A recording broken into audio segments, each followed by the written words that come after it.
जानते हैं देश दुनिया के सिलेक्टेड काम की बहुत ही महत्वपूर्ण लेटेस्ट खबरों को बस कुछ ही मिनटों में। लेकिन दोस्तों, वीडियो को आगे बढ़ने से पहले अगर आप लोगों ने हमारे चैनल को अब तक सब्सक्राइब नहीं किया तो सब्सक्राइब कर लीजिए।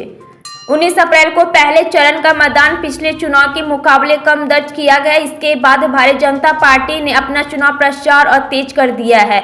वहीं प्रधानमंत्री नरेंद्र मोदी भी अपने भाषणों में विपक्ष पर और ज्यादा आक्रामक दिखाई दे रहे हैं। राजस्थान में एक चुनावी सभा में पीएम मोदी ने कांग्रेस को लेकर एक बयान दिया था। उन्होंने कहा था कि कांग्रेस सत्ता में आई तो लोगों की संपत्ति मुसलमानों में बांट देंगे। इस बयान के बाद से ही कांग्रेस ही नहीं बल्कि पूरा विपक्ष बिखरा हुआ है। लोकसभा चुनाव के दूसरे चरण से पहले देश में हनुमान चालीसा से लेकर आरक्षण तक के मुद्दे गूंज रहे हैं।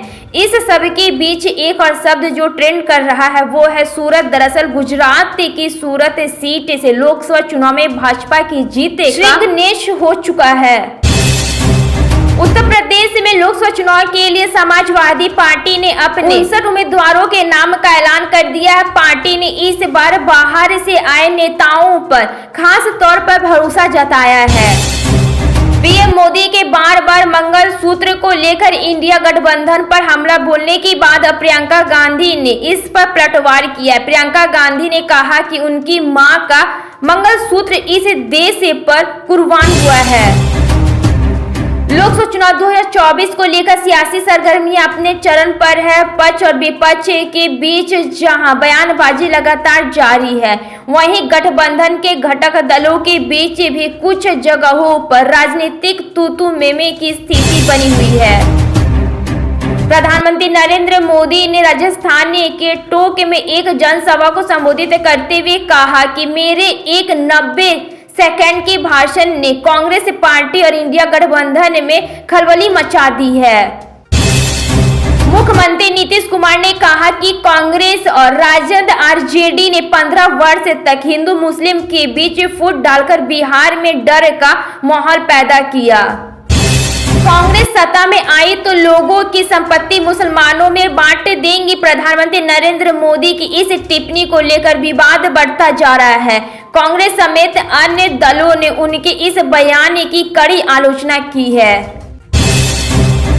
बांसवाड़ा राजस्थान में एक जनसभा को संबोधित करते हुए प्रधानमंत्री नरेंद्र मोदी की जिस बात के लिए विपक्ष ने उनकी आलोचना की है और उनके आरोप को तथ्यहीन करार दिया है, ठीक एक दिन बाद ही प्रधानमंत्री ने फिर उसी बात को दोहराकर एक तरफ से अपनी बात को सही साबित करने का दावा कर दिया है। वह 2009 का लोकसभा चुनाव था, उनमें आखिरी बार कांग्रेस ने बेहतर प्रदर्शन किया था। उस चुनाव में कांग्रेस ने 440 उम्मीदवार खड़े किए थे। इनमें से 209 सीटों पर उसे जीत मिली थी। लोकसभा चुनाव के पहले चरण के तहत 102 सीटों पर मतदान हो चुका है। वहीं सूरत लोकसभा सीट पर भाजपा का कैंडिडेट निर्विरोध ही जीत चुका है। इसके साथ ही चुनाव का नतीजा आने से पहले ही 400 सीटों का नारा देने वाले भाजपा का खाता खुल गया है।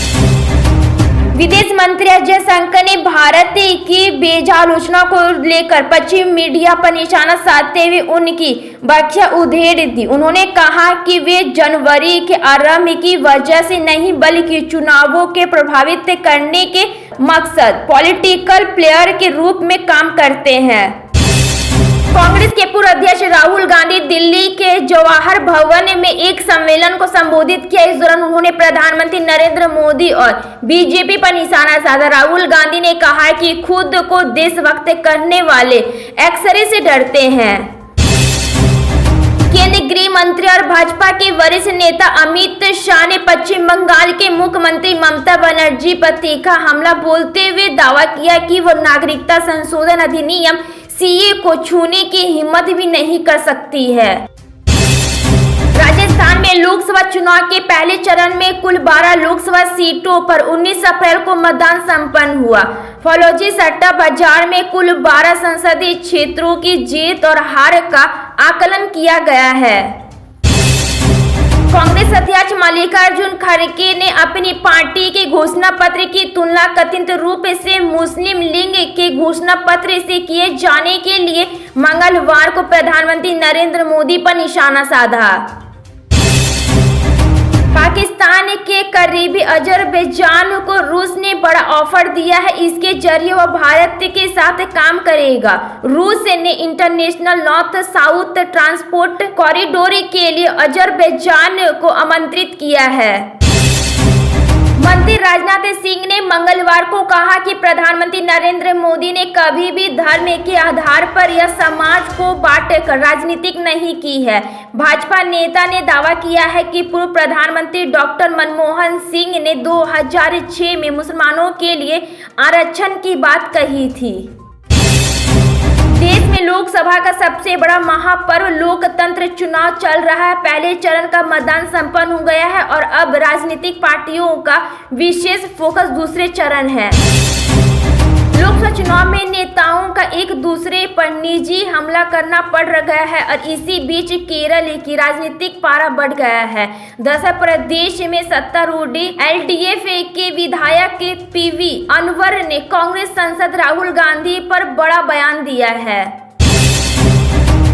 भारतीय सेना के प्रमुख जनरल मनोज पांडे ने कहा कि युद्ध को रोकने के लिए देश के लिए सैन्य ताकत और क्षमताएं जरूरी है। सेना प्रमुख जनरल ने एक कार्यक्रम के दौरान कहा, हाल ही में सख्त प्रदर्शन ने दिखाया कि जहां एक राष्ट्रीय हितों का सवाल है तो देश युद्ध लड़ने से बिल्कुल भी संकोच नहीं करेगा।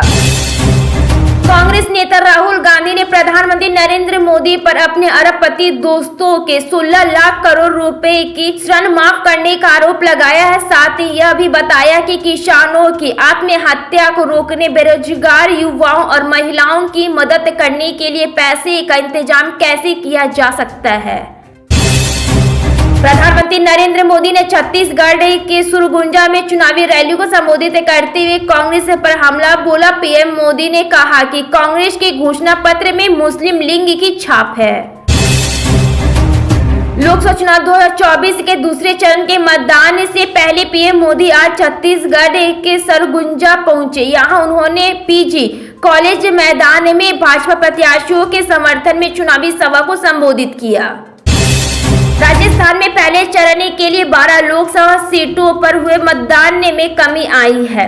मतदान फीसद कम होने से बीजेपी में मंथन का दौर शुरू हो गया है।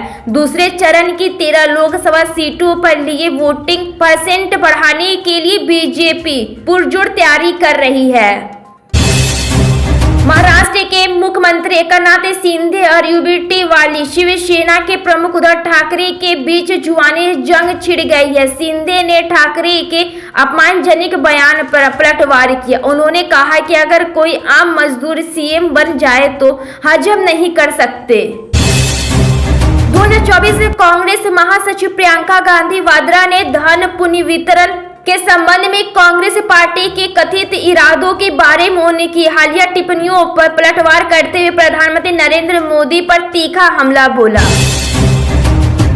लोकसभा चुनाव में दूसरे चरण के प्रचार के आखिरी दिन कांग्रेस नेता राहुल गांधी ने कहा कि हमारे क्रांतिकारी घोषणा पत्र को देखकर प्रधानमंत्री घबरा गए हैं। 13 राज्यों की 88 सीटों पर 26 अप्रैल को होगा मतदान। 21 अप्रैल को राजस्थान के बांसवाड़ा में दिए गए प्रधानमंत्री नरेंद्र मोदी के भाषण को लेकर कांग्रेस उनकी निंदा कर रही है। पीएम मोदी के भाषण को लेकर तकरीबन 16 शिकायतें कांग्रेस ने चुनाव आयोग को दी है। लोकसभा चुनाव के दूसरे चरण के मतदान के लिए आज चुनाव प्रचार का शोर थम गया है। 26 अप्रैल को 13 राज्यों की 79 लोकसभा सीटों पर वोट डाले जाएंगे। शांतिपूर्ण ढंग से मतदान के लिए चुनाव आयोग ने पूरी तैयारी कर ली है।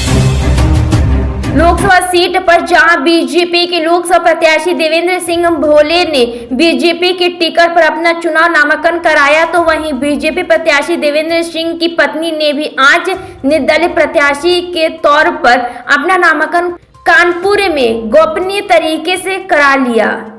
लोकसभा चुनाव के दूसरे चरण में कुल 87 सीटों पर वोटिंग होनी है। साल 2019 के लोकसभा चुनाव में इस 87 में से 62 सीटों पर बीजेपी और इसके सहयोगी दलों को जीत मिली थी। जीत प्रतिशत के लिहाज से देखी तो यह आंकड़ा 71% रहा था। ईरान पर आरोप लगता आया है कि वे मध्य पूर्व में विरोध समूहों को ड्रोन और मिसाइल देता है। यहां तक कि यूक्रेन युद्ध के बीच रूस ने भी ईरान से उसी रास्ते ड्रोन खरीदते हैं। हाल ही में किए गए इजराइल पर हमले के बाद ईरान ने ये साबित कर दिया कि उसके ड्रोन 2000 किलोमीटर की दूरी से भी हमला करने में सक्षम है। उत्तर प्रदेश के मुख्यमंत्री योगी आदित्यनाथ ने लोकसभा चुनाव में बीजेपी के भारी मतों से जीत का दावा किया। उन्होंने कहा कि यह लोकसभा चुनाव पहला ऐसा चुनाव है जिसके नतीजे को लेकर पूरा देश पहले से आश्वस्त है। लोकसभा चुनाव से ठीक पहले सपा बसपा के नेता में भगदड़ सी मच गई है। सबसे ज्यादा नेता इन्हीं पार्टियों के हैं जिन्होंने भाजपा का दामन थामा है। लोकसभा चुनाव 2024 के दूसरे चरण का मतदान 26 अप्रैल को होना है। बिहार के जिस 5 सीटों पर इस फेज में मतदान होना है उससे एक संसदीय सीट पूर्णिया भी है। सीमांचल का पूर्णिया इस बार हॉट सीट बना हुआ है।